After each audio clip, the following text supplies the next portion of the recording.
우리 다 같이 일어나셔서 주하게 맞춤 묵상기도 하심으로 설 명절 예배 드리겠습니다.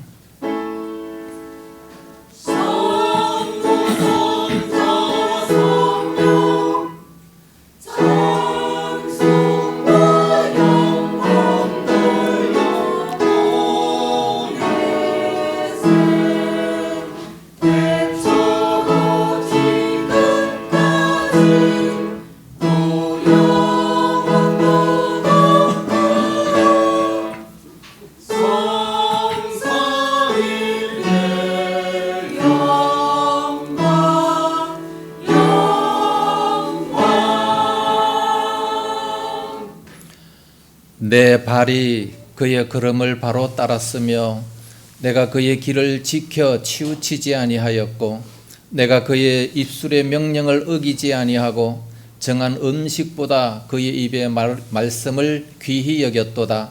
그는 뜻이 일정하시니 누가 능히 돌이키랴. 그의 마음에 하고자 하시는 것이면 그것을 행하시나니 그런즉 내게 작정하신 것을 이루실지라. 아멘. 거룩하신 우리 아버지, 은혜를 감사합니다. 설 명절이지만 저희들 주님 전에 찾아 나와 이렇게 예배 드릴 수 있도록 은혜 주옵시니 감사합니다. 욥은 고백하기를 일정한 음식보다도 그의 입술의 말씀을 더 귀하게 여겼다고 고백합니다. 오늘날 저희들도 우리 음식보다 우리 주님의 말씀을 더 귀하게 여겨서 그 말씀을 지키기에 힘쓰는 그런 저희들 다 되어지게 하여 주시옵소서. 추운 날씨에 나온 모든 성도들 마음문을 활짝 열고 아름다운 예배 드리게 하여 주옵시기를 원하오며 오늘 또 주 안에 헌신하고 봉사하는 모든 손길들마다 하늘의 은혜가 더욱 넘쳐나게 하여 주옵소서. 시간 순서마다 지켜주실 것을 믿사옵고 예수님 이름으로 기원하옵나이다. 아멘. 찬송가 38장 부릅니다.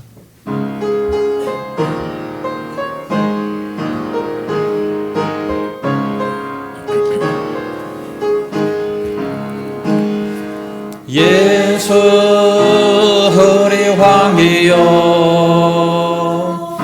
이곳에 오셔서 우리가 왕께 드리는 영광을 받아주소서. 우리는 주님의 백성 주님으로 우리 왕이라. 왕이신 예수님 오셔서 좌정하사 다스리소서. 예수 우리 주시여 이곳에 오셔서 우리가 주께 드리는 찬양을 받아주소서. 우리는 주님의 종들 주님으로 우리 주시라.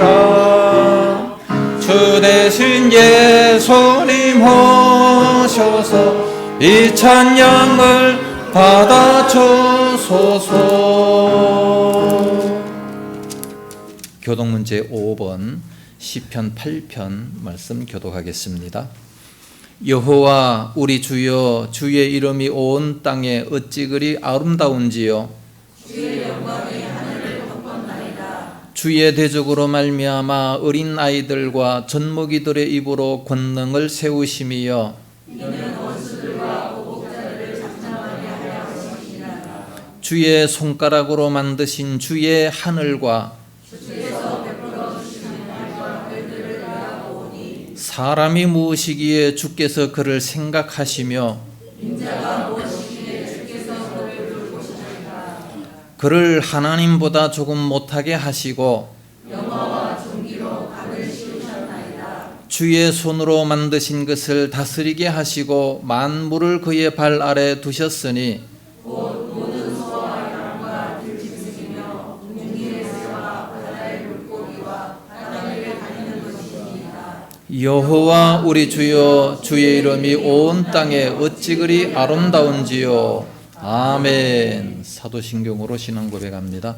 전능하사 천지를 만드신 하나님 아버지를 내가 믿사오며 그 외아들 우리 주 예수 그리스도를 믿사오니 이는 성령으로 잉태하사 동정녀 마리아에게 나시고 본디오 빌라도에게 고난을 받으사 십자가에 못 박혀 죽으시고 장사한 지 사흘 만에 죽은 자 가운데서 다시 살아나시며 하늘에 오르사 전능하신 하나님 우편에 앉아 계시다가 저리로서 산자와 죽은 자를 심판하러 오시리라.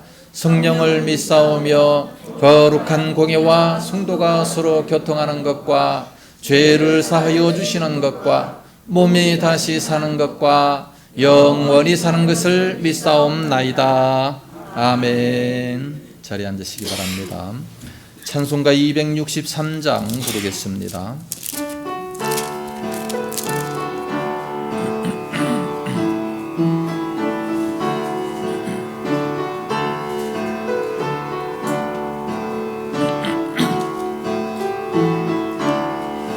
이 세상 험하고 나 비록 약하나 늘 기도 힘쓰면 큰 권능 얻겠네.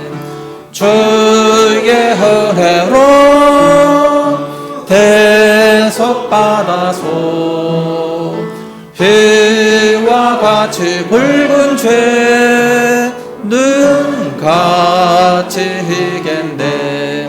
주님의 권능은 한없이 그호리 돌 같은 내 마음 온도겨 주소서. 주의 은혜로 대속받아서 피와 같이 붉은 죄는 같이 이겠네. 내 마음이 약하여 늘 넘어지오리. 주 예수 힘주사 굳세게 하소서. 주의 은혜로 대속받아서 피와 같이 붉은 죄는 같이 이겠네. 입상 받은 후 새 사람 되어서 주 앞에 서는 날 늘 찬송하겠네. 주의 은혜로 대속받아서 피와 같이 붉은 죄는 같이 이겠네. 아멘.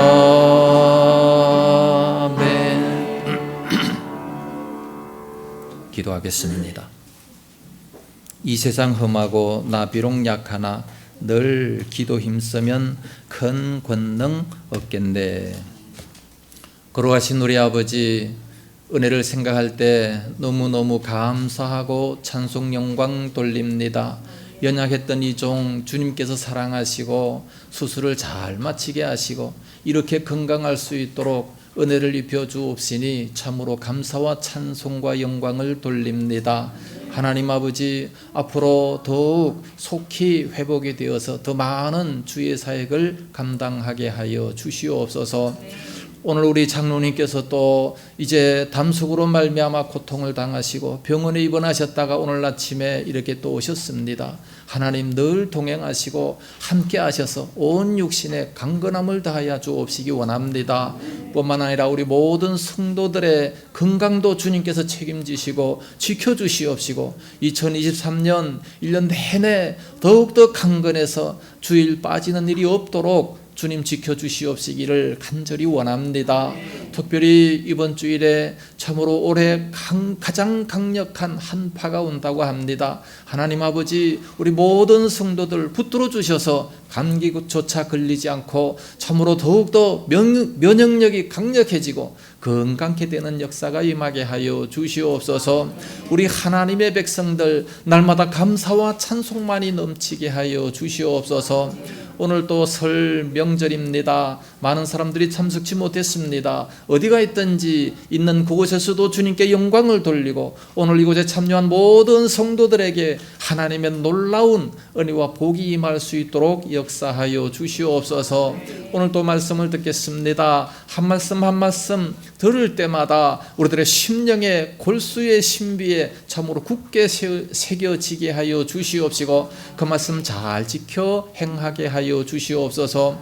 오늘도 주 안에 헌신 봉사하는 모든 손길들마다 복을 다하여 주옵시고 우리 성가대원들이 더욱더 은혜롭고 아름다운 찬양으로 영광 돌리게 하여 주옵소서. 예배의 모든 시종을 주의 손에 의탁하면서 예수님 이름으로 기도드리옵나이다. 아멘.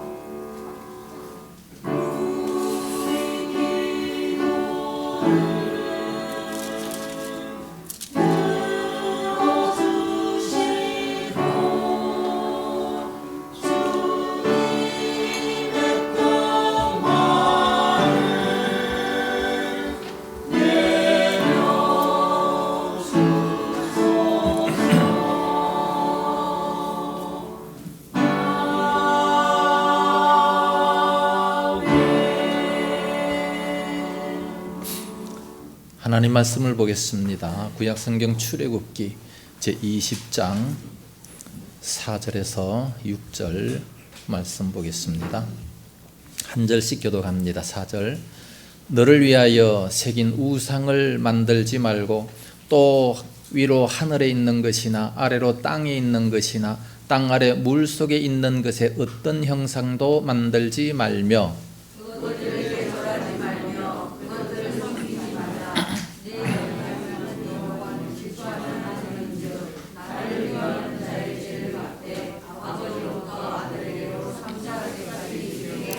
같이 나를 사랑하고 내 계명을 지키는 자에게는 천대까지 은혜를 베푸느니라. 아멘.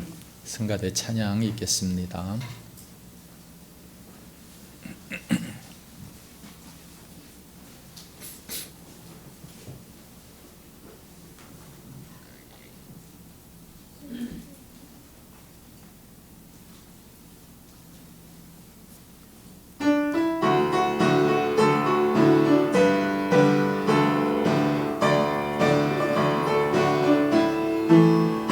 찬송으로 보답할 수 없는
할렐루야.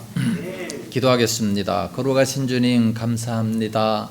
아름다운 찬양으로 영광을 돌립니다. 주님 보좌 앞에 날마다 기쁨으로 나아가는 그런 저희들이 다 되어지게 하여 주시옵소서. 우리 성가대원들 붙들어 주시옵시고 날마다 은혜와 기쁨으로 충만케 하여 주옵시고 기쁨으로 주님을 찬송하는 영광 돌리는 우리 성가대원들 다 되어지게 하여 주시옵소서. 귀한 시간 말씀을 들을 때에도 잘 깨달을 수 있도록 인도하여 주옵소서. 예수님 이름으로 기도드리옵나이다. 아멘. 할렐루야. 오늘은 제가 수술 받은 지 꼭 한 달째입니다. 12월 22일 날 수술을 받았기 때문에 오늘 1월 22일 설날 명절 꼭 한 달째인데 이 정도로 참 건강하게 된 것은 여러분들의 기도 덕분이고 너무너무 감사하고 감사합니다. 그러나 아직까지도 아침 저녁으로 통증약을 먹습니다. 몸이 아파서 잠을 못 이룰 때가 좀 많이 있어요. 거의 회복되려면 한 5개월 이상은 아마 있어야 될 줄로 압니다. 그때까지 계속 기도 많이 해주시면 대단히 감사하겠습니다. 오늘은 이제 2023년도 설 최대의 명절입니다. 설날이 되면 온 가족 식구들이 다 모이잖아요. 모여서 정다운 대화를 하고 덕담을 하고 모이기만 해도 막 기쁨이 넘치고 은혜가 넘치지만 근데 이 설날이 싫은 사람들이 있어요. 며느리들이라든지 뭐 이런 사람들은 일해야 하니까 고통의 날이 되고 오히려 피곤한 그런 날이 되는 겁니다. 명절날에 하루 종일 일을 하고 집으로 돌아온 아내가 있습니다. 그 남편이 있습니다. 남편이 아내에게 아이고 오늘 참 고생 많이 했다. 커피 한 잔 타도고 그러니까 아내가 남편 보고 딱 째려보더니 얘기를 합니다. 아내로 이행시를 지을 테니까 오늘 한번 띄워봐요. 아 그래? 아내가 말씀하셨습니다. 네, 내가 네 시다바리가 그러고 그냥 안 해줬다는 겁니다. 명절이 되면 잔소리들이 너무 많아가지고 사람들이 아주 싫어한답니다. 명절 때가 되면 이제 가족 식구들이 전체가 다 모이니까 이제 오래간만에 만났으니 얼마나 할 말들이 많겠습니까? 그래서 이런저런 얘기를 많이 하는데 듣기 싫은 말만 골라서 하는 사람들이 대단히 많아요. 또 자기 자랑을 하는 사람들이 대단히 많습니다. 그래서 손주 자랑하려면은 10,000원씩 내고 해라. 10,000원씩 내면 이제 겨우 받아주겠다 그 얘기입니다. 그뿐만 아니라 인터넷에 보니까 그게 가격이 다 책정이 돼 있어요. 무슨 얘기 하려면 얼마를 내야 된다. 너 어디 대학 지원할 거냐? 5만 원 주고 얘기하랍니다. 너 살 좀 빼야 되겠다. 그래가지고 애인이 있겠냐? 10만 원짜리입니다. 살 빼라. 10만 원짜리입니다. 너 도대체 취직은 언제 할 거냐? 15만 원짜리. 누가 뭐 하기 싫어서 안 합니까? 노력해도 안 되는 걸. 그 회사 연봉은 얼마나 되냐? 20만 원짜리. 너 아직도 결혼 안 했냐? 너 도대체 언제 결혼하려고 하느냐? 25만 원짜리. 결혼하고 난 이후에 너 도대체 애기는 언제 낳으려고 하냐? 50만 원짜리입니다. 50만 원짜리. 그러니까 이렇게 미리 돈을 주고 그 얘기를 하면 스트레스 받지 않습니다. 꼭 이런 얘기를 해야 되겠다 싶으면 여기에 딱 맞는 가격을 주고 그리고 대화를 하시기 바랍니다. 그러면 절대 불화가 없어요. 그리고 절대 하지 말아야 될 것, 정치 얘기하지 마세요.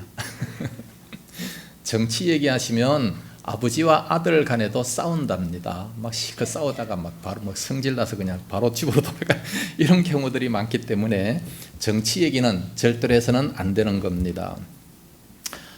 그리고 어느 가정이든지 보면 만났을 때 뭐 그냥 기쁨이 넘쳐가지고 좋은 대화를 많이 하고 덕담을 합니다. 원래 설 명절은 덕담하는 날이에요. 좋은 소리 하는, 덕 있는 그런 소리 하는 날이 명절인데 근데 그 가정에 좋은 기운이 흐르지 않고 나쁜 기운이 흐르는 그런 가정들이 대단히 많습니다. 그래서 꼭 남의 가슴에 그냥 막 가슴을 찌르는 그런 말들을 많이 하게 되잖아요. 그러면 상처만 받고 그냥 돌아가게 되는 이런 모습들이 상당히 많습니다. 그런데 자기도 모르는 사이에 그 가정에 흘러내려오는 모든 죄악들이 있고 저주들이 있습니다. 축복들을 좀 많이 해야 되는데 그렇지를 못하고 이 죄악과 이 저주들 그런 것들이 있는데 이런 것들을 우리 예수 믿는 사람들은 내 대에서 다 끊어버려야 됩니다. 뭐 가문의 뭐 혈기를 끊어라, 뭐 가문의 죄를 끊어라, 이 책들도 많이 나와 있어요. 그것도 꼭 보시면 대단히 아마 유용할 겁니다. 우리 가정, 제 가정에는 병이 흐르는 게 있어요. 무슨 병이냐? 간암입니다. 저희 할아버지가 간암으로 돌아가셨고, 큰아버지가 간암으로 돌아가셨고, 큰집에 큰형님도 간암으로 돌아가셨고, 저희 아버님도 간암으로 돌아가셨어요. 앞으로 이제 제 차례죠. 그래서 우리 집안에는 항상 간을 조심합니다. 스트레스 받지 않으려고 노력하고 이 간에 대해서 피곤치 아니하도록 노력을 많이 하는데 간은 전혀 상관없고 이렇게 관상동맥이 막혀가지고 90%가 막혀가지고 이렇게 수술을 받게 됐어요.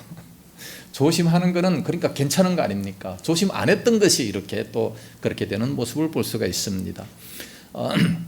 사람은 꼭 한 가지 병으로 말미암아 죽습니다. 그 가정에 무슨 병으로 아버지가 돌아가셨나 그걸 한번 생각해 보시고 그것만 조심하시면 아마 오래 살 수가 있을 겁니다. 그리고 또 어떤 가정은 이 자살이 임하는 그런 가정이 있어요. 아버지가 자살하고 할아버지가 자살하고 그 아들도 자살하려고 하는 그런 모습들이 대단히 많습니다. 어떤 가정에 삼형제가 있었는데 아버지가 자살하니까 그 큰아들도 아버지 따라서 아버지 보고 싶다고 자살했어요. 한 1년 후에 그 둘째 아들이 또 화가 난다고 자살했어요. 그러니까 그 어머니께서 목사님에게 말씀합니다. 저 셋째 아들까지 자살하면 난 못 살아요. 나도 자살할 거예요.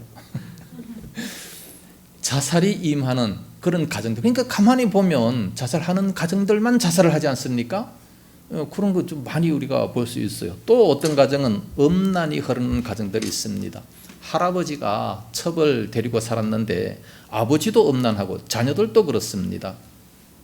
인터넷에 보니까 어떤 한 여대생이 이런 편지를 씁니다. 우리 할아버지가 첩을 얻고 살아서 늘 가정 불화가 심하였습니다. 그런데 우리 아버지도 밖에서 난 자녀를 데리고 들어와 살아서 우리는 정말 불편했습니다.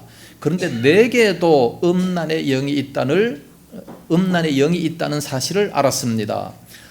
이런 음란이 흐르는 것을 어떻게 좀 끊을 수 없을까요? 이렇게 의문을 이렇게 제시해 놨습니다.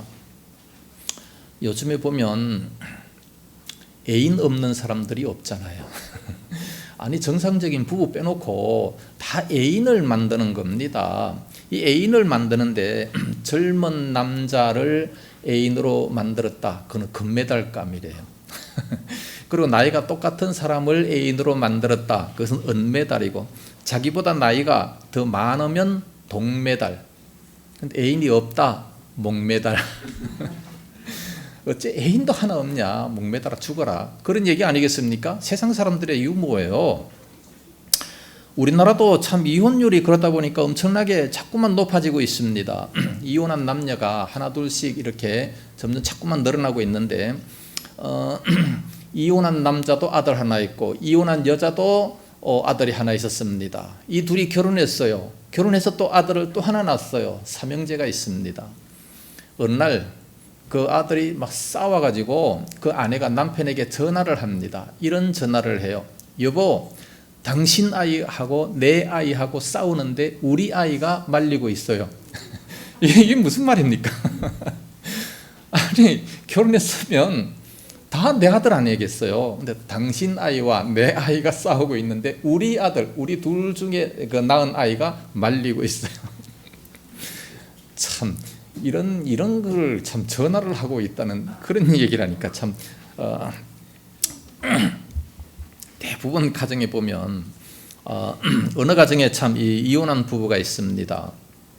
어느 쪽에서 이혼을 제안했느냐? 어머니 쪽이었습니다. 그 조상을 살피다 보니까 할아버지가 공직이 있으면서 첩을 얻어 살았고 또 그 조상을 쭉 이렇게 찾아 올라가다가 보니까 그 조상의 포주도 있었다는 겁니다.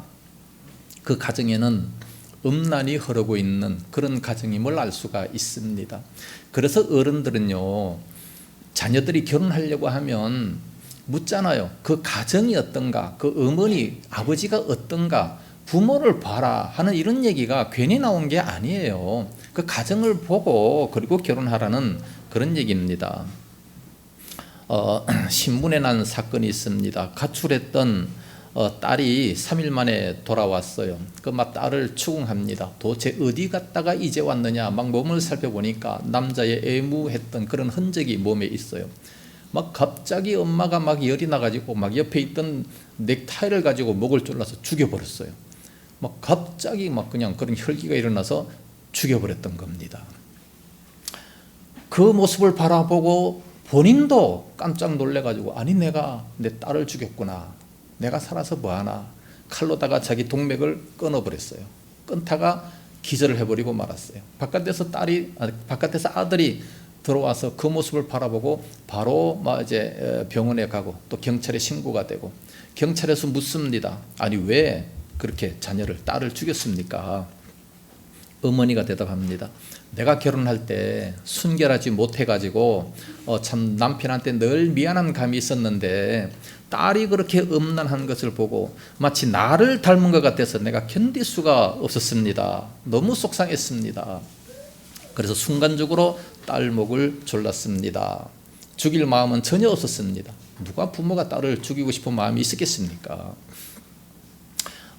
그러므로 이와 같은 죄가 유전이 된다라는 사실을 우리는 알아야 됩니다. 그러니까 나쁜 기운 같은 것들은 우리가 내 대에서 끊을 수 있어야 돼요. 우리가 예수를 믿으면 나도 모르는 사이에 그런 모습들이 나에게 이렇게 스며들어 오거든요. 자기도 모르는 사이에 부모대로부터 계속해서 그것을 보고 자랐기 때문에 자기도 모르는 사이에 저절로 그런 것이 임하게 된다는 겁니다. 또 가난이 흐르는 가정도 있고 또 단명이 흐르는 그런 가문들도 있습니다. 어떤 가정들은 보면 참 너무 가난해가지고 당신 소원이 뭡니까? 물어봤더니 내가 여태까지 월세만 내고 살았는데 내 소원은 월세를 받아보는 겁니다. 왜 가난하겠습니까? 열심히 일을 못하니까 그런 거죠. 뭔가 좀 정상적으로 일을 하면 되는데 그런 일을 못해요. 힘드니까. 힘들면 바로 그만둬버리고 하는 이런 모습들, 그게 다 부모대로부터 할아버지대로부터 그렇게 스며들어 온 것이기 때문에 인내하고 일하지 못하는 그런 모습들이 임하게 됩니다. 그러니까 그런 가난이 대대로 이어지게 되는 그런 모습도 볼 수가 있습니다. 정신병이 있는 것도 이 가문이 그대로 흐른다는 거예요. 의사들이 400명의 환자들을 모아놓고 조사를 했답니다. 그 가정에 한 사람의 정신병이 있다면 3, 4대 안에 분명히 그런 정신병자들이 나온다라는 것을 이렇게 임상 실험한 결과로 보고를 했습니다. 그러니까 가문에 좋지 않는 이런 정신병도 가문에 흐를 수가 있다는 말씀이에요. 술과 도박이 흐르는 그런 가문들도 있습니다. 그 가문은 술 주정뱅이가 끊어지지를 않아요. 혈기가 흐르는 가문도 있습니다. 혈기를 부리는 것, 보통 사람들은 다 참고 있어요. 그런데 그 가문의 사람들은 참지 못합니다. 10년 동안 쌓아오는 그 공적을 10분 만에 그냥 다 흘어버리고 마는 그런 모습을 봅니다. 어떤 사람들은 그렇게 얘기하죠. 나는 이렇게 화를 내지만 뒤끝은 없어요. 깨끗합니다. 한번 화를 팍 내놓고 그 다음번에 그 사람 안 미워한다는 거예요. 그러니까 자기는 뒤끝이 없어요. 그러나 상처받은 사람은 얼마나 큽니까? 그래서 그런 얘기가 있습니다. 수소폭탄이 터져도 뒤끝은 없습니다. 그러나 그 피해는 얼마나 큽니까? 엄청나게 큰 거죠. 자기는 뒤끝이 없을는지 모르지만 피해는 엄청나게 많습니다. 밖에서 돌아온 어떤 목사님이 집안이 막 어지럽혀져 있고 컴퓨터 마우스가 막 내동댕이 쳐 있는 것을 보고서 깜짝 놀랐습니다. 무슨 일이 일어났는가 봤더니 대학교 4학년 아들이 엄마하고 싸우고 막 컴퓨터를 내동댕이 친 그런 모습을 봤습니다. 그 모습을 보는 순간 자기를 생각하는 거예요. 자기가 대학교 다닐 때 화가 난다고 밥상을 둘러봤던 그런 기억이 나는 겁니다. 그러면서 자기가 회개를 하는 거예요.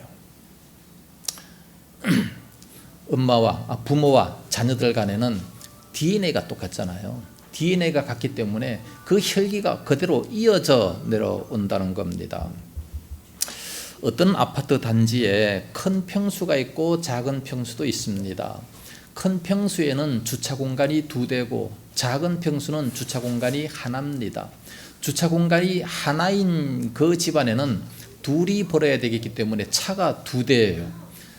근데 큰 평수에는 할아버지 변호사가 살고 있습니다. 그거는 부부가 살아요. 그렇기 때문에 자가용이 하나입니다.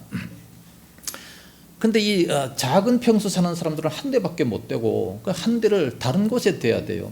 큰 평수에 사는 사람 차가 하나이기 때문에 한쪽에다 대면 되는데 이 할아버지는 꼭 차가 그 자기 공간에 그 2대 차가 있으면 꼭 가운데다가 딱 대는 거예요. 많은 사람들이 얘기합니다. 왜 그렇게 되냐?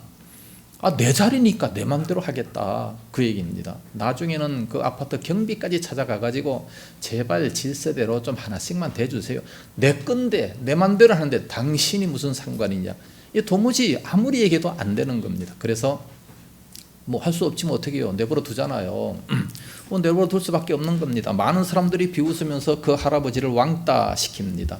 그런데 어느 날 그 목사님 아들이 밤 10시 넘어서 들어오면서 아빠한테 얘기합니다. 아빠, 나 들어오면서 그 할아버지 자가용 싹 긁고 들어왔다? 그렇게 얘기하는 겁니다. 그러니까 그 아버지가 이 아파트에 5천 가구가 사는데 대단지죠. 5천 가구가 사는데 그 많은 사람들 중에 왜 하필 너냐? 왜 하필 너냐? 다음부터는 제발 그러지 말아라. 그렇게 말은 했지만 속으로는 또 해도 괜찮아. 자기가 속이 다 시원하더래요. 목사님인데 자기가 속이 시원하더라. 그렇게 얘기하는 모습을 보게 됩니다. 그 목사의 가문에도 혈기가 흐르는 것을 볼 수 있습니다. 목사고 뭐 평신도고 간에 불신자고 간에 혈기는 그렇게 다 있어. 이걸 얼마나 잘 다스리냐, 그 능력이 문제인 것이지. 그러니까 60만 흐르는 것이 아니라 참 이 영이 다 그렇게 똑같이 흘러. 이 도둑질하는 것도 마찬가지입니다. 어떤 가정에 이제 아기를 낳아가지고 산파가 들어가서 아기를 받았어요. 그런데 산파가 끼고 있던 가락지가 없더래. 나중에 보니까 그 아기가 빼고 있더래요. 그 아기가 손에 꼭 쥐고 있더라는 겁니다. 근데 그 아기 엄마가 그랬다는 거예요. 그 아기 엄마가 도둑이었다는 겁니다. 이와 같이 참 죄는 자손에게 흐르는 겁니다. 불의의 사고가 일어나는 것도 이상하게 안 좋은 일, 이런 일이 끊어지지 않는 그런 가문이 있습니다. 뭐를 해도 안 되는 그런 가문들도 있고, 또 인색이 흐르는 그런 가문도 있습니다. 또 장소도 저주가 흐르는 그런 장소가 있습니다. 꼭 사고 난 곳에, 그곳에 꼭 같이 사고가 나는 겁니다. 사람들이 물에 빠져 죽으면 딱 그곳에 그 다음 해도 또 그냥 그렇게 빠져 죽어요. 그러니까 그런 장소가 있고, 그 모든 이 죄가 흐르고 저주가 흐르고 하는 그런 장소도 있다는 말입니다. 원래 우리 예수 믿는 사람들은 어때야 됩니까? 신명기 28장에 보면 참 중요한 말씀이 있습니다. 네가 들어가도 복을 받고 나가도 복을 받는다. 어떻게 했을 때에 이 하나님의 말씀을 지켜 행하면 들어가도 나가도 모든 것에 복을 받는다 말씀합니다. 신명기 28장 6절 말씀입니다. 그런데 그 반대로 하나님 말씀에 불순종하면 들어가도 저주받고 나가도 저주받는다. 저주가 따라다녀요. 우리들의 가정에, 우리들의 가문에 저주가 따라다녀서 되겠습니까? 우리 예수 믿는 사람들은 복이 따라다닐 수 있어야 돼요. 무슨 일을 하든지 들어가도, 내가 들어가면 복이 나를 따라와요. 나가면 복이 나를 따라서 옵니다. 그래서 어디를 가든지 복이 나를 따라다니는 그런 모습이 돼야 될 텐데 세상 사람들은 그게 아니죠. 복 있는 곳을 찾아다닙니다. 여기에 복 있다 그러면 거기 쫓아가고, 우상에게 절한다 그러면 거기에 또 그냥 가서 절하고, 정동진에 가서 해를 바라보면 절하면 뭐 그의 소원이 이루어진다. 웃기는 소리 하고 있네. 무슨 그냥 기분은 좋아질지 몰라요. 그래서 뭐 복 받는 것은 결코 아닌 거죠. 복은 누가 줍니까? 하나님이 주신다고 분명히 말씀하고 있습니다. 사무엘상 2장 7절에서 11절 말씀을 여러분들은 꼭 한번 읽어보세요. 하나님께서는 가난하게도 하시고 또한 부하게도 하시고 그 사람의 생명을 가져가기도 하시고 또 오래 살리기도 하시고, 여러 가난한 자들을 빈핍한 가운데에서 들어서, 거름더미에서 들어서 귀족들과 함께 앉게 하시는 이분이 누구냐? 하나님이시라 말씀하고 있습니다. 그래서 사람이 그 나라를 세우려고 해도 안 되고, 그 가정을, 집을 세우려고 노력해도 안 되고, 누가 해야 된다? 하나님이 하셔야 된다는 것을 말씀하고 있습니다. 우리가 아침에 일찍이 일어나고 저녁에 늦게 눕고 수고의 떡을 먹음이 다 헛되도다. 그러나 하나님은 그 사랑하시는 자에게 잠을 주시는도다. 원문에는 잠자는 동안에도 하나님이 복을 주신다. 시편 127편 말씀입니다. 잠자는 그 동안에도 복이 나를 따라와요. 이런 자가 예수 믿는 사람 아니겠습니까? 그렇게 살아야 되는데 오늘날 예수 믿는 사람들이요, 그렇게 못 살아요. 예수를 믿는지 안 믿는지 세상 사람들 바깥에 나가서 보면 다 똑같으니까 전혀 알 수가 없어요. 그러니 뭐 이 사람에게 복을 줘야 될지 말아야 될지 하나님도 고민이 많으실 거예요. 좀 뭔가 두드러지게 확실하게 구별되게 살아간다면 하나님이 왜 복을 안 주시겠습니까? 오늘 본문 말씀에 보니까 분명히 이렇게 말씀하십니다. 출애굽기 20장 4절 6절 너를 위하여 새긴 우상을 만들지 말고, 또 위로 하늘에 있는 것이나 아래로 땅에 있는 것이나 땅 아래 물속에 있는 것이 어떤 형상도 만들지 말며 그것들에게 절하지 말며 그것들을 섬기지 말라. 내 하나님 여호와는 질투하는 하나님인즉 나를 미워하는 자의 죄를 갚되 아비로부터 아들에게로 3, 4대까지 이르게 하거니와 나를 사랑하고 내 계명을 지키는 자에게는 1000대까지 은혜를 베푸느니라. 여기 우상을 섬기지 말고 어떤 형상도 만들지 말라 그랬기 때문에 이건 구약시대입니다. 구약시대 때는 이 바알이 복을 준다 그래서 이 바알 우상을 많이 섬겼어요. 오늘날 신약시대에 와가지고 우리들의 우상은 뭡니까? 하나님보다 더 사랑하는 것, 모든 욕심 탐심이 곧 우상숭배니라 골로새서 3장 5절에 말씀하고 있습니다. 하나님보다 더 사랑하는 것이 있다면 그게 곧바로 우상숭배예요. 정말로 하나님을 최고로 사랑한다면 절대 주일은 빠지지 않을 겁니다. 정말로 하나님 말씀을 철저하게 그대로 지킬 겁니다. 그런데 그것보다 내 욕심이 더 앞장서기 때문에 내 욕심대로 행한다라고 한다면 그 욕심이 바로 우상이다 말씀하고 있어요. 그 욕심이 우상이기 때문에 이런 자는 어떻게 된다고요? 분명히 말씀합니다. 네 하나님 여호와는 질투하는 하나님인즉 나를 미워하는 자의 죄를 갚되 아비로부터 아들에게 3, 4대까지 이르게 하거니와 3, 4대까지 자녀들이 저주를 받아요. 그러나 나를 사랑하고 내 계명을 지키는 자에게는 1000대까지 은혜를 베푸느니라. 1000대까지 은혜를 주신다 말씀합니다. 그래서 자녀들이 잘 되게 하려면 어떻게 해야 됩니까? 뭐 그냥 학원에만 정신없이 그냥 아이를 도무지 놀 시간도 안 주고 학원에만 뺑뺑이 돌리지 말고, 정말 자녀가 잘 되려면 부모가 하나님을 사랑하고 계명을 잘 지켜야 됩니다. 그렇게 하면 하나님이 은혜를 1000대까지 주신다 그랬어요. 부모가 우상을 섬기고 부모가 더 지 욕심대로 살아간다면 3, 4대까지 자녀들도 잘 안 된다 말씀하고 있습니다. 어느 집에는 뭐 돈이 많아서 교회 안 가도 잘 살던데요. 잘 살 수 있죠. 뭐 돈 많은 사람 잘 살 수 있죠. 그러나 다 지옥 가는 거죠. 뭐 그게 좋은 겁니까? 이 세상에서 가장 복이 있는 사람이 누굽니까? 정말 하늘나라에 상급을 많이 쌓아놓는 자가 가장 복 있는 자예요. 누가복음 16장의 부자와 나사로 중에 누가 더 복 있는 자예요? 우리는 분명히 알지 않습니까? 나사로가 복이 있는 자입니다. 아브라함의 품에 들어갔기 때문에. 그러나 부자는 죽어 장사돼 아마 크게 장사까지 했지만 그러나 그는 저주받은 사람이 되어버리고 말았습니다. 아무리 훌륭한 가문도 더러운 저주가 한두 가지씩 흐르는 것을 많이 보게 됩니다. 대표적인 가정을 우리가 살펴보려고 하는데 아브라함의 가정을 한번 살펴보겠습니다. 아브라함은요 정말로 좋은 가문입니다. 그런데 단 한 가지 거짓말하는 것이 있습니다.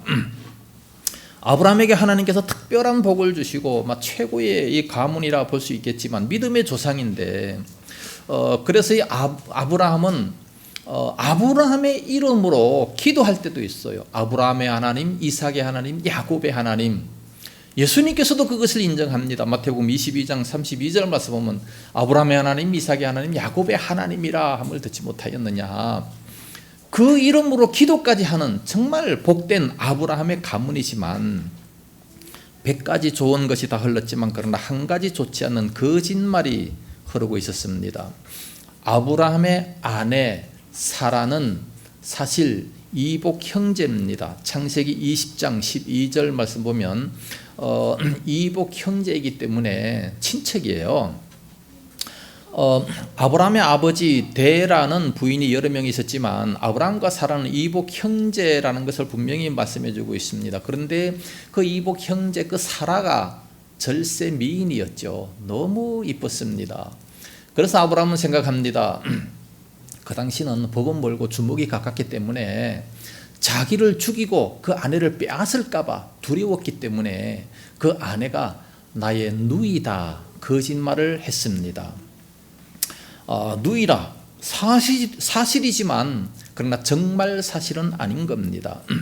창세기 20장 2절 말씀 보면 그 아내 사라를 자기 누이라 하였으므로 그랄 왕 아비멜렉이 보내어 사라를 취하였더니 그랄 왕 아비멜렉이 사라를 취했어요. 누이라 그러니까 누나인데 뭐 그냥 그러면서 이렇게 취해갔습니다. 그날 밤에 그 사라와 그 왕이 동침하려고 할 때 하나님이 나타나셨어요. 그 사람은 아브라함의 아내다. 만약에 네가 그 사람을 취한다면 너는 죽을 것이다. 하나님이 음포를 놓으셨어요. 다행히 하나님이 그렇게 하셨기 때문에 그래서 이제 이렇게 노임을 받게 된 거죠. 하나님이 개입 안 하셨더라면 뭐 빼앗길 뻔 하지 않았습니까? 그래서 이 아브라함이 이렇게 아내를 도로 찾을 수가 있게 됐는데 이 아브라함이 그런 거짓말을 했기 때문에 이 아브라함의 거짓말이 자기 아내에게도 옮아갑니다. 부부는 닮는다고 오래 살다 보면 또 그렇게 닮게 되어 있습니다. 사라도 마찬가지입니다. 어느 날 그 아브라함의 가정에 천사가 왔습니다. 내년 이맘때쯤 네게 아들이 있으리라. 사라가 그 소리를 듣고 피식 웃었어요. 내가 지금 나이가 몇 살인데 90살이잖아요. 90살, 아브라함은 100살 정도 되는데 무슨 아기를 낳느냐. 말이 대수를 해야지. 그러면서 도무지 믿지 못하고 피식 웃었습니다. 그러니까 천사가 그를 바라보고 책망을 합니다.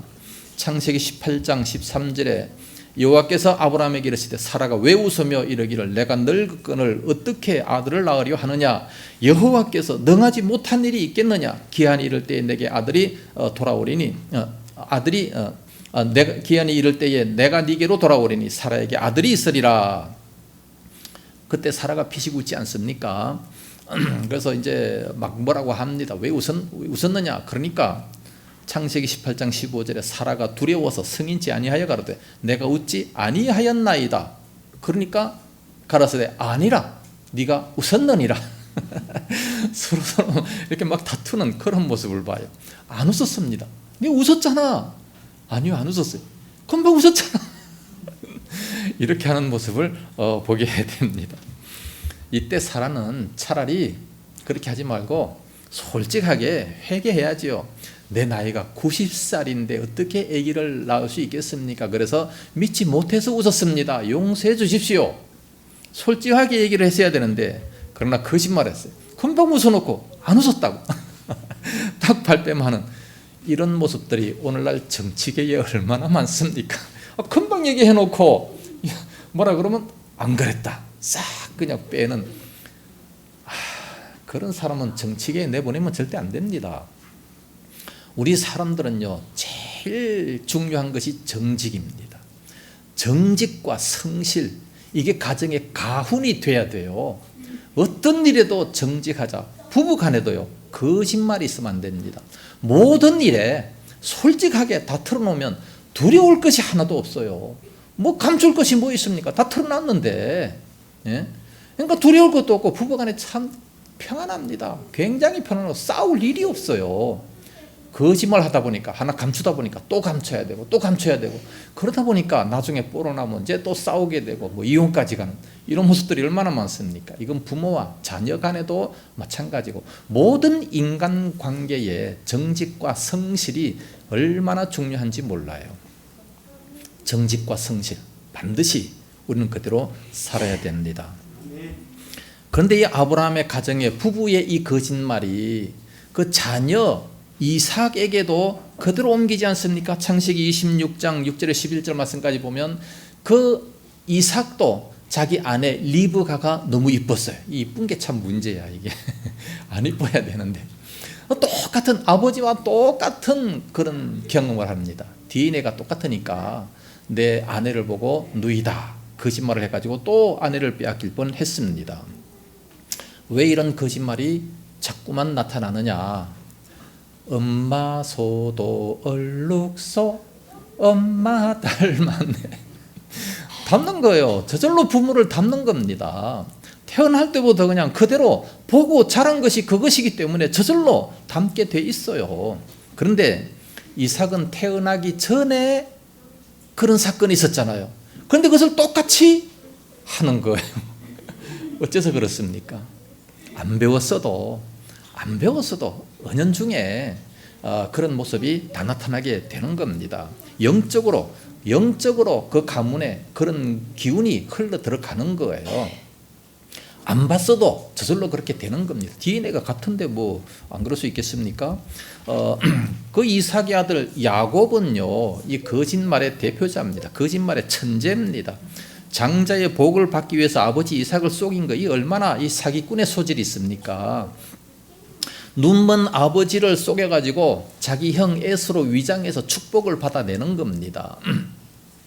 창세기 27장에 보면 그 야곱의 교활한 거짓말이 몇 가지가 나타나는데, 에스의 옷을 입었다고 거짓말을 하면서 그 아버지를 속입니다. 그리고 염소 가죽을 목에 두르고 가서 털 많은 에스의 몸인 것처럼 그렇게 속이고, 어머니가 요리를 해줬는데 자기가 요리했다고 거짓말을 하고, 아버지의 그 염소를 잡아놓고 지가 사냥해서 잡았다 거짓말을 합니다.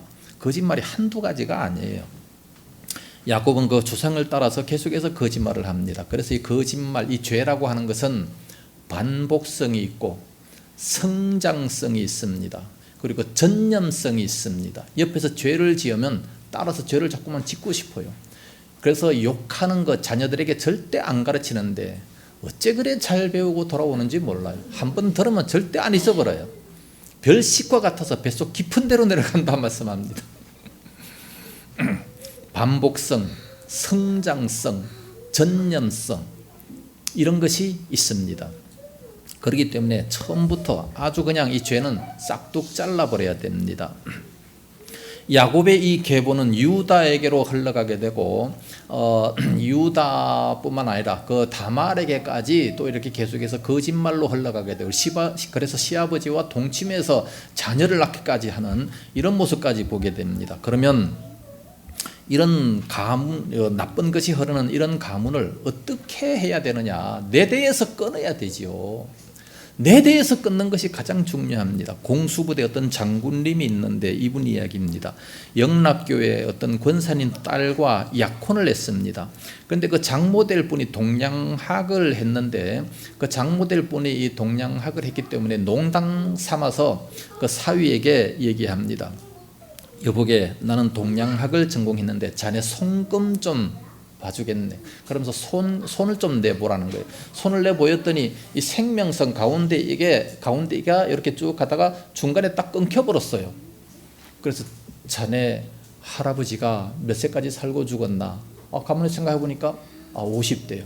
자네 아버지도 생각해 보니까 50대에 돌아가셨다는 거예요. 그래서 이 장모님 될 분이 얘기하는 겁니다. 그렇지, 자네 가문에는 단명이 흐르고 있네. 손금이 이렇게 통계적으로 사실 다 맞는 건 아니지만 통계적으로 보면 대충 맞는데 자네 생명선이 이렇게 끊겨져 있지 않나. 내가 내일부터 40일 금식기도를 들어가겠네. 만약에 40일 금식기도 끝나고 난 다음에 그때까지도 계속해서 이것이 잘려져 있으면 약혼이 파혼으로 갈 것이네. 만약에 그것이 계속해서 이렇게 이어져 있다면 약혼이 결혼으로 돌아갈 수도 있겠다. 그렇게 얘기를 했습니다. 그리고 이제 다음 날부터 40일 금식 기도를 들어갔습니다. 40일 금식 기도가 끝나는 날 우연히 딱 봤는데 이게 길어져 있다는 거예요. 깜짝 놀래가지고 예수 이름으로 나쁜 것들이 끊어질 수도 있겠구나. 그렇게 생각을 했다는 겁니다. 그래서 아브라함의 가정도 나중에 다윗 때에 가서 이게 끊어져 버렸어요. 아브라함의 가정에 이 거짓말을 하고 이 음란이 흐르고 하는 이 모든 것들이 다윗 때에 가서 끊어졌습니다. 다윗까지 그것이 이제 우리아의 아내 밧세바를 취하였습니다. 그걸 취하고 난 다음에 나단 선지자의 그 호통을 듣습니다. 책망을 받습니다. 책망을 받고 난 이후에 어떻게 합니까? 두 가지. 첫째는 철저한 회개였습니다.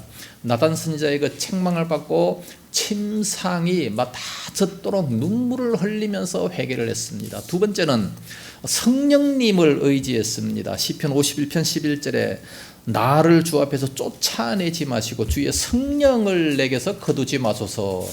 성령을 거두지 마소서. 성령에 의지합니다.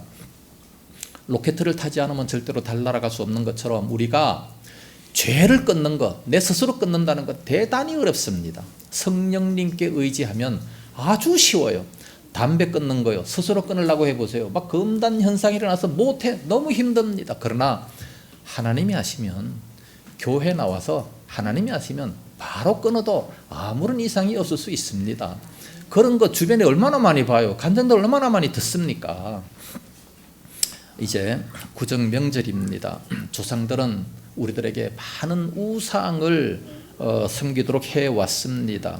모든 후손들은 그것이 유전인 줄 알고 그것이 마치 문화유산인 줄 알고 생각을 합니다. 제사 지내는 거, 산소 가서 절하는 거 아무렇지도 않게 생각하면서 문화유산처럼 그렇게 생각하는 거예요. 이제는 끊어야 됩니다.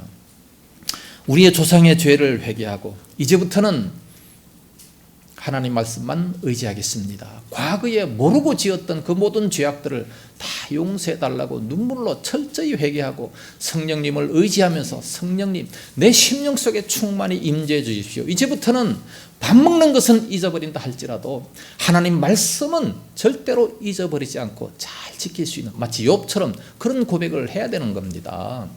말씀을 잘 지켜야, 생명 걸고 해야 되겠다, 그런 결단이 있어야 됩니다. 이제 내 때부터는 하나님 말씀만 지키겠다. 그래서 저도 제 대에 예수를 믿었지 않습니까? 우리 조상 때로 참 힘들고 가난했어요. 그렇지만 제 대에 와서는 그 모든 걸 다 끊어버리고 이제는 새롭게 갑니다. 그래서 대부분 목사님들의 자녀들은 복을 많이 받아요. 우리 자녀들도 복을 많이 받잖아요. 뭘 잘했다고 복을 받습니까? 이 가난한 가정에 태어나서 하나도 복받을 그것이 없지만 그러나 다 복을 받습니다. 사위들 만날 때 사위가 정말 잘난 것이 하나도 없었어요. 두 사위 다. 그런데 지금 얼마나 잘 됐습니까? 네? 그게 다 하나님의 은혜인 줄로 압니다. 할렐루야. 우리 모든 사람들도 철저하게 하나님 말씀만 잘 지켜 순종해서 나가므로 우리 자녀들이 다 복을 받는 그런 놀라운 역사가 있기를 예수님 이름으로 축복합니다. 기도하겠습니다. 거룩하신 우리 아버지, 참으로 감사합니다. 세상에 그 많은 사람들 중에 특별히 저희들 사랑하시고 예수 믿게 하시고 직분을 주셔서 충성할 수 있도록 은혜 주심을 참으로 감사합니다. 날마다 감사하고 열심으로 충성하는 저희들 다 되어지게 하여 주시옵소서. 오늘 명절입니다. 이제 가족 식구들 친지들 모일 때 참으로 조상적부터 내려오는 우상 섬기는 것 많이 본다 할지라도 우리들만큼은 하나님 앞에 더욱더 바로 설 수 있는 그런 저희들이 다 되어지게 하여 주시옵소서. 그래야 우리부터 우리 후손들부터 하늘의 놀라운 복을 받아 누리는 그런 역사들이 임하게 하여 주시옵소서. 우리 모든 성도들 사로잡아 주옵시기를 간절히 원하오며 예수님 이름으로 기도드리옵나이다. 아멘. 찬송가 255장 부르시면서 준비하신 헌물 하나님께 드립니다.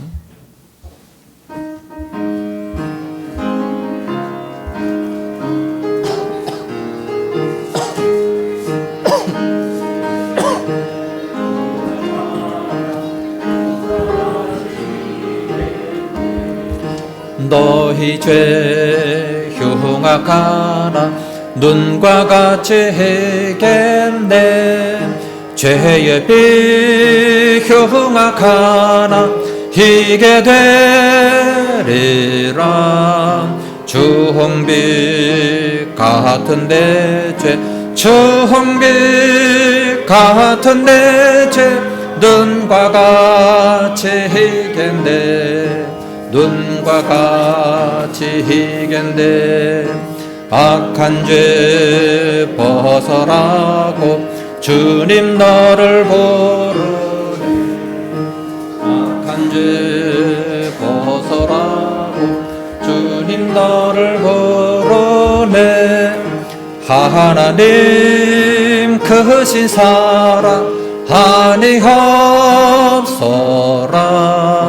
악한 죄 벗어라고 악한 죄 벗어라고 주님 너를 부르네. 주님 너를 부르네. 너희 죄 사해 주사 기억 아니하시네. 이 죄 사해 주사 기억 아니하시네. 불쌍한 사람들아 사랑하시네. 너희 죄 사해 주사 너희 죄 사해 주사 기억 아니하시네. 기억 아니하시네. 11조 헌금, 감사 헌금, 주정 헌금을 드렸습니다. 기도하겠습니다. 거룩하신 우리 아버지, 은혜와 사랑 참으로 감사합니다. 귀한 시간에도 저희들의 온 마음 모든 정성을 다 드리게 하시고 또 이렇게 소중한 물질도 드릴 수 있도록 은혜 주옵시니 감사합니다.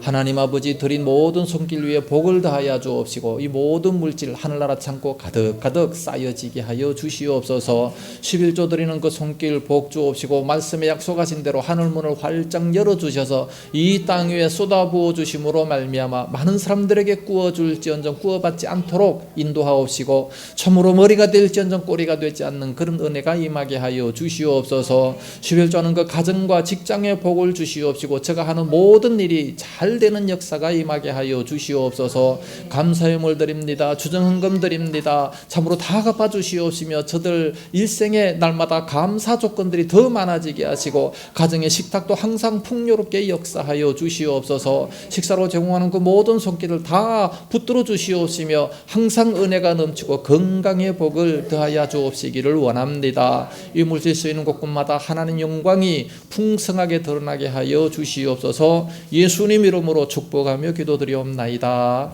아멘. 교회 소식 알려드리겠습니다. 오늘은 구정명절입니다. 우상 숭배하지 마시고 가족과 친지들을 만나서 좋은 덕담 많이 나누시기를 바랍니다. 불우한 이웃들도 돌아보시면 참 좋겠습니다. 이번 주에는 올겨울에 가장 추운 한파가 몰려온다고 합니다. 건강에 더욱더 각별히 조심하시기 바랍니다. 우리 이진훈 형제께서 오스트리아 슈타츠호프 오디션에 합격했습니다. 지난주에 합격해가지고 그 과정에 경사가 일어났습니다. 이 슈타츠호프는 세계 3대 오페라관 중에 하나고 빈필 오케스트라가 있는 곳입니다. 아주 엄청나게 큰, 우리나라로 말하면 세종문화회관보다도 더 좋은 그런 곳에 취직이 됐습니다. 지금은 린츠 오페라관에 있어요. 비엔나에서 한 2시간 정도, 대전 정도 가는 거기에 있는데, 중소도시에 린츠에서 오페라관이 있지만 이렇게 큰 데로 가게 된 것을 정말 감사하고 감사합니다. 다음 주일에는 교회 청소가 있고 대표자들의 모임이 있는 1월 마지막 주일입니다. 잘 준비하시기 바랍니다. 우리 권영석 장로님께서 오늘 새벽에 요로 결석 때문에 병원에 강동 성심병원 응급실에 가셨다가 퇴원을 하시는데 또 아침에 이렇게 힘드신데 교회까지 오셨네요.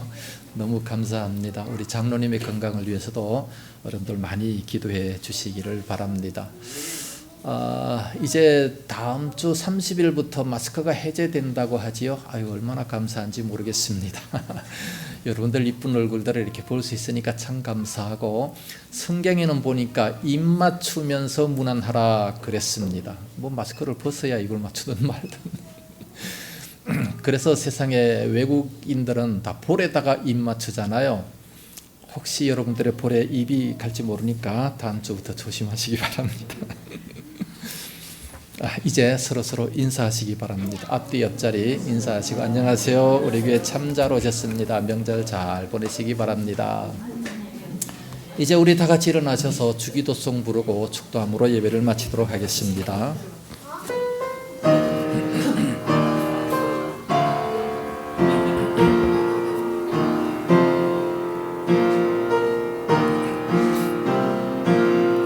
하늘에 계신 아버지, 이름 거룩하사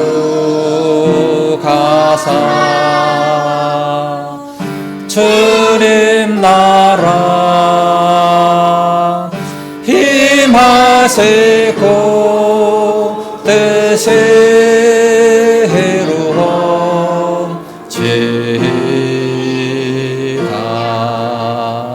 일용할 양식 주시고 우리들의 큰 죄 다 용서하옵시고 또 시험에 들게 마시고 악에서 구원하소서. 대개 주의 나라 주의 권세 주의 영광 영원히